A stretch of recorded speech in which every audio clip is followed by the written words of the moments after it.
Europa লিগের এবারের মৌসুমে সময়টা দুর্দান্ত কাটলেও শেষ ১৬র প্রথম লিগে এসে খেয়েই হারায় ম্যানচেস্টার ইউনাইটেড।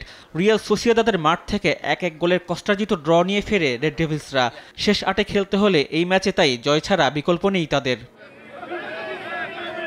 ম্যান ইউর জন্য সবচেয়ে বড় দুশ্চিন্তা ফরোয়ার্ডদের বাজে ফর্ম। একমাত্র ব্রুনো ফার্নান্দেস ছাড়া সেরা খেলাটা খেলতে পারছে না কেউই। জিগজি, ক্রিস্টিয়ান এরিকসনরা যেন গোল করতেই ভুলে গেছেন। ফলে সবশেষ ৩ ম্যাচেই হতাশা নিয়ে মাঠ ছাড়তে হয়েছে রুবেন আমুরুমের শিষ্যদের। ঘরের মাঠে রিয়াল সোসিয়েদাদকে হারাতে হলে তাই শক্ত পরীক্ষায় দিতে হতে পারে ম্যানচেস্টার ইউনাইটেডকে।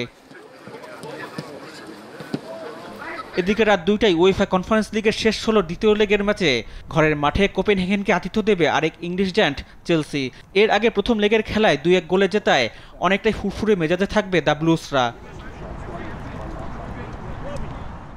অভিজ্ঞ ফরোয়ার্ড কোল পারমারের ফর্মে না থাকা ভোগাতে পারে চেলসিকে। অবশ্য জেডন সানচো, পেদ্রো নেতোরা এই সমস্যা বেশ ভালোভাবেই পুষিয়ে দিতে সক্ষম। সবশেষ ৩ ম্যাচের জয়ও আত্মবিশ্বাস যোগাবে তাদের। তাই ঘরের মাঠে সুবিধা কাজে লাগিয়ে শক্তিমত্তায় পিছিয়ে থাকা কোপেনহেগেনকে হারিয়ে শেষ ৮-এ উঠতে মরিয়া এনজো মারেস্কা বাহিনী। রিফাত আঞ্জুম, দেশ টিভি, স্পোর্টস ডেস্ক।